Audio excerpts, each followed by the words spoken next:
Negotiations continue in the Senate for an agreement that provides aid to Ukraine in addition to adding security restrictions to deal with the Biden administration's wide open southern border. Ukrainian President Vladimir Zelensky is scheduled to address senators in Washington tomorrow in a plea for additional aid.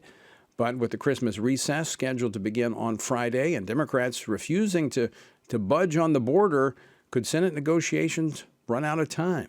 Joining me now to discuss this and more, Senator Roger Marshall from Kansas. He serves on 4 Senate committees, including the Senate Budget Committee and the Senate Homeland Security Committee. Senator Marshall, welcome back to Washington Watch. Always great to see you.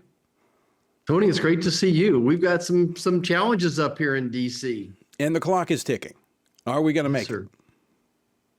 Well, I don't think so. I think that Chuck Schumer and Joe Biden have no intention of securing our border. That's what their actions would show me. With some very simple policy changes, they could slow down this pouring across the border. Policy changes alone would probably turn around 3/4 of the people we're seeing cross our border illegally.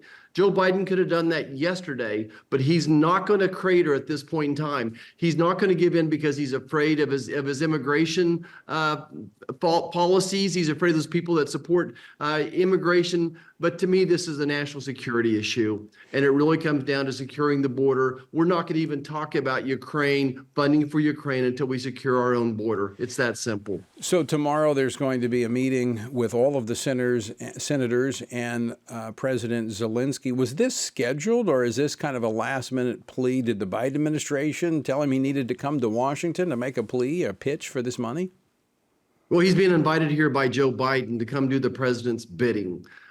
He was supposed to meet with us last week via Zoom, and that went down. I think that he knew he was going to get some tough questions from us, but we don't need another preaching message. There's everything that can be said about Ukraine has been said. Not everybody said it, but everything has been said. Look, I feel for the people of Ukraine, but I think that that's a separate topic. I'm happy to have that debate, the vote on that, but the president is wrong to put funding for Israel, funding for Ukraine, and securing the border in one package. And I just don't see us funding Ukraine until we secure our own border. It's the border, it's the border, it's the border, and the president just refuses to acknowledge that. I don't see myself even going to this meeting tomorrow. I think going to this meeting tomorrow is disrespectful to the hundreds of thousands of American families who've lost their children, their brothers, their sisters to fentanyl poisoning. Until we secure our own border, until we get our own house in order, I'm not willing to negotiate on further Ukraine funding.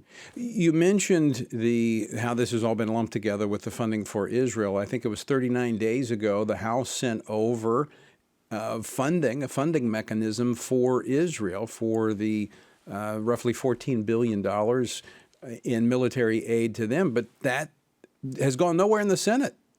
Nothing's been done with it. Right, Tony. So we brought that bill to the Senate floor now 4 times. We've given the Democrat senators 4 times to pass that bill, and they voted it down every time.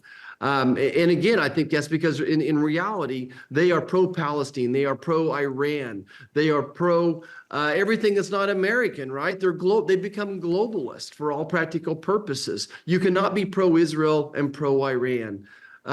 So they've shot it down 4 times, and I bet we're going to give them another chance this week to vote on it as well. So, Senator, I want to turn a little more closely to the border, which is intertwined with Ukraine funding, and rightfully so, because how can we be interested in helping another country secure its national security, and we're not taking care of our own? This has reached a new level as we've set new records of people coming across this border. I mean, is there any end in sight? There's not. And Tony, I'm reminding you of the scripture here that, don't try to take the splinter out of someone else's eye until you fix the log in your own eye. And it's the immigration situation, the illegal crossing is actually getting worse. 10,000 people a day, 12,000 people a day, to the tune of 10 million illegal crossings under Joe Biden. And that includes 1.7 million gotaways, people we have no idea where they are. FBI Director Wray was on Capitol Hill just last week warning us that all the warning lights are all blinking red at this time. He's never seen every category all blinking red for fear that something could happen right now. So I do think that this has reached a critical moment, a critical mass, if you will.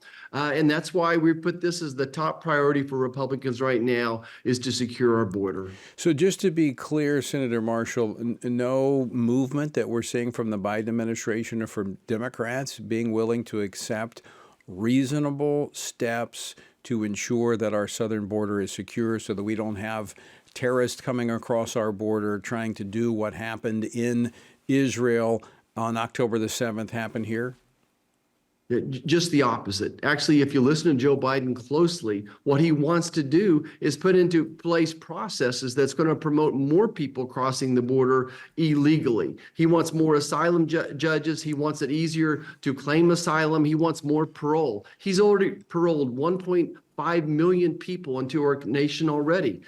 So he actually wants to have more people crossing the border illegally. I don't see any movement. I just don't think that this is going to get done. And this is probably a once in a generation opportunity. If Joe Biden really wants this funding for Ukraine, then he's going to have to give us border security. And he seems unwilling to do that. I will say that I see a resoluteness among Republican senators that across the board, I know there's always there's a group of you that are very staunch in fighting for family issues, fighting for the Constitution, but others will kind of blow with the wind. But it appears that the Republicans are standing firm as a bloc in the Senate. I do think we are. So all 49 of us voted this down last week. Leader McConnell is leading the charge on this. He said it every day. I believe he said every day that no Ukraine funding until we secure the border, that securing the border is the priority. It's the border, it's the border. Final question for you, Senator Roger Marshall. What should we be anticipating between now and Thursday? I think a lot of talk, a lot of rhetoric. I just don't see anything moving up here right now. Maybe we'll get the NDAA done, but I just don't see any movement here. I don't think the real negotiation on the border in Ukraine starts until we go home, but we'll see. All right, Senator Roger Marshall, if I don't see you before, Merry Christmas. Always great to see you and appreciate your leadership on Capitol Hill. Thank you, Tony. Merry Christmas to you, your family, and to all your listeners.